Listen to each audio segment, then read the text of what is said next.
Problem 7a says John saved $190 to spend during 3 days in the city.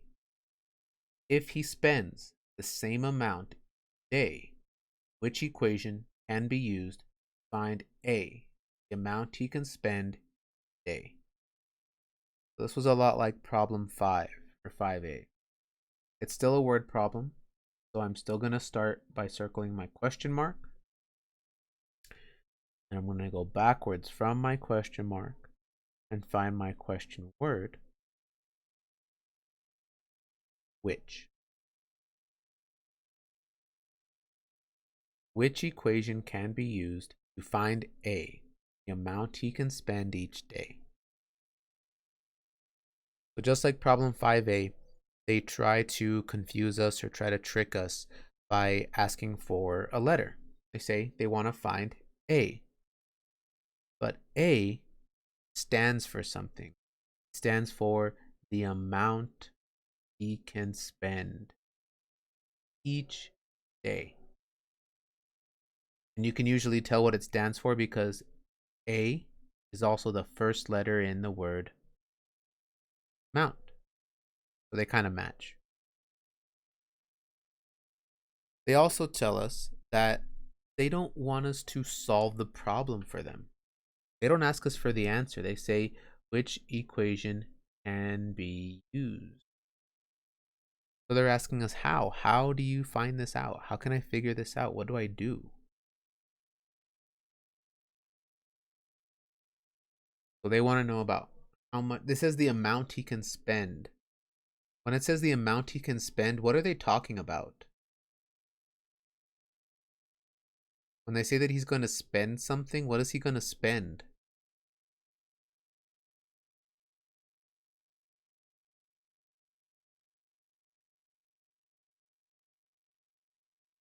What could they be talking about?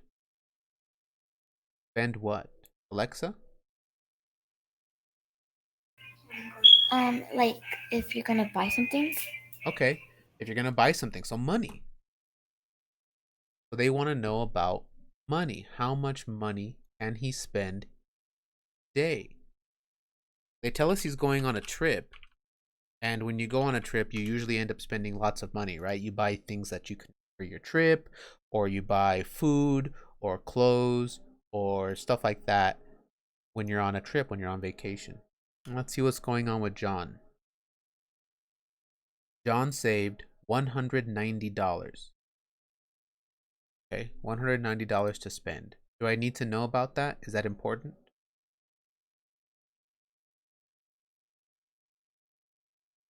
Who can tell me, would that be important for this problem? John saved $190 to spend. Shall I see you nodding your head? Absolutely correct. They asked about how much money he can spend, and they just told us how much money he saved up. So he was going on this trip. He knew he was going, so he was saving up his money. He saved $190. So he's saving his money. Went on this trip, and it says during 3 days.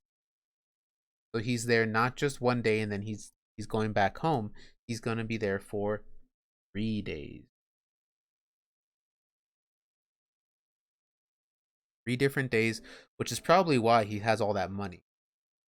He's going to be there for a few days, so he can't just save up a little bit of money. He needs a good bit of money to have for those 3. If he spends the same amount a day. We've talked about words before like each and every and per and same amount. When they say things like that in a word problem, I told you we should already automatically start thinking of 2 operations. What were the 2 operations we should start thinking of when we see words like each, every, per, same amount? Kaylee? Multiplication and division. Multiplication and division. Ooh, that was quick, Kaylee. That was like you were having a race with yourself. multiplication and division. So I'm already thinking I've got a good idea about what operation I'm going to use. But let's take a second to think about it before I pick an answer. So John saved up some money, right?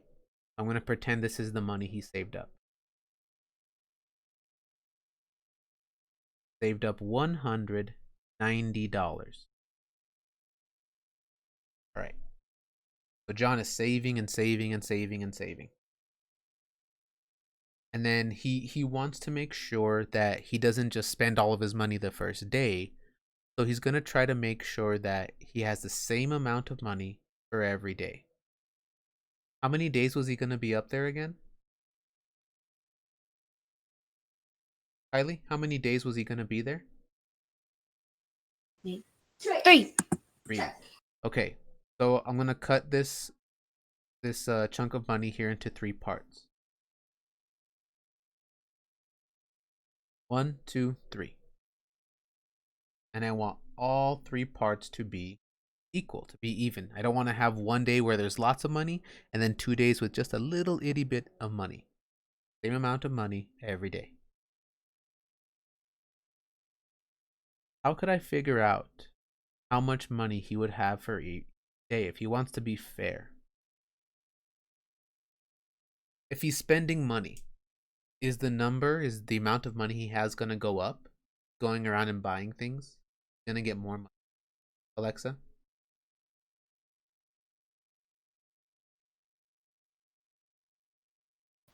No, so I think subtracting. Well, not subtracting, but we said with each and every and per, we think Oh, we've got 2 operations, right? One of them gives me big numbers, one of them gives me smaller numbers. We said that if he's going to be spending money, he's not going to have as much. So what operation should I pick? Jadine?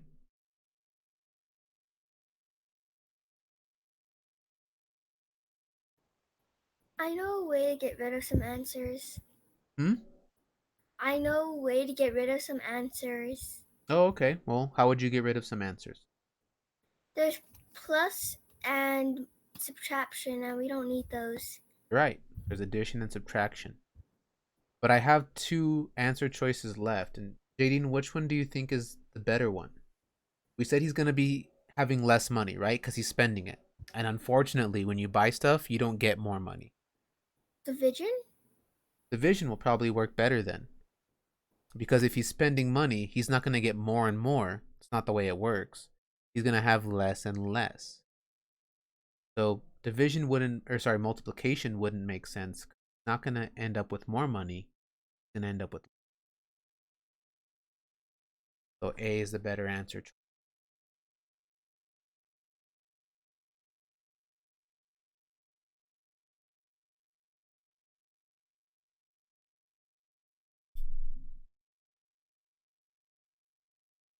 Okay.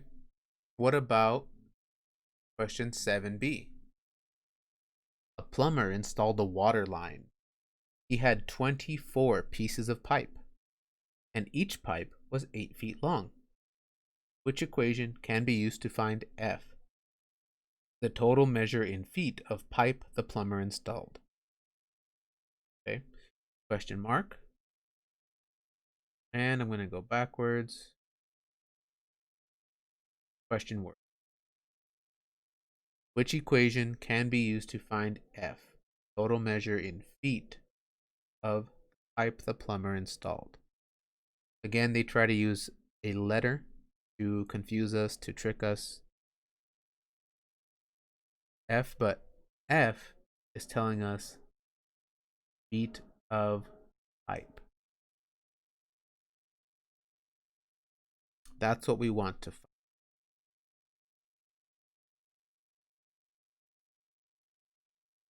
And just like in problem 7a, they don't want the answer. It says which equation can be used to find. We just have to tell them how to figure it out. We don't have to do the work for them. Okay. Let's take a look at what the plumber is doing with this pipe, and maybe we can figure it out. Plumber installed a water line. He had 24 pieces of pipe. Do I need to know about the pieces of pipe? Is that important for my question?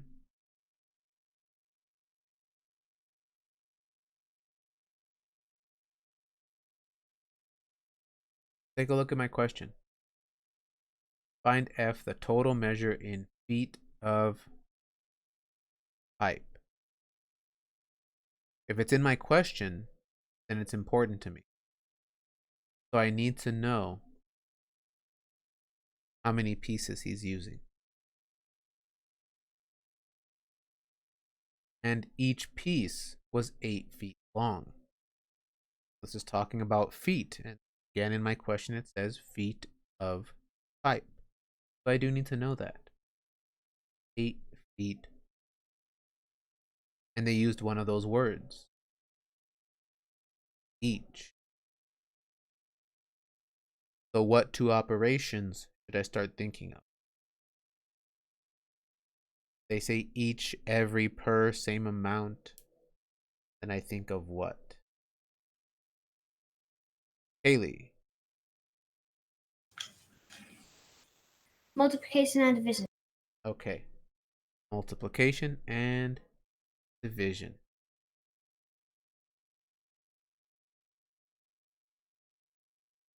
All right. So let's think about what the plumber is doing here. He's going in, installing some pipe, right? Making a water line. Okay, make sure we stay focused, sir.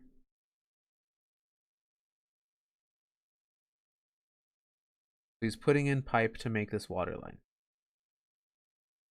One piece of pipe, if that's all he used, is 8 feet long.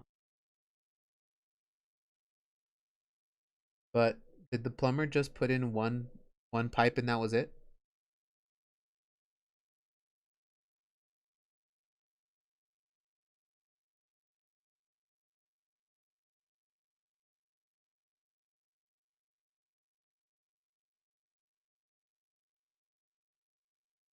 Who can tell me?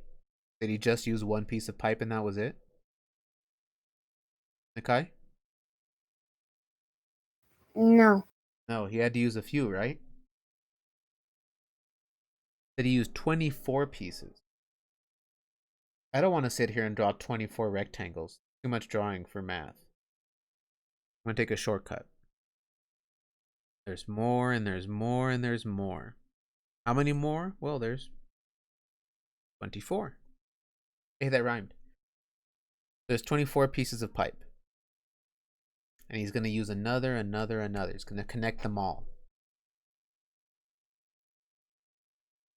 So what operation would make more sense? If he keeps connecting more and more pipe, is the length going to go up or is it going to go down? Alexa, what do you think? Up or down? It's going to go up, so multiplication. So multiplication is a better answer. If I look at my answer choices, one says division, this says subtraction, this addition. So G is my answer.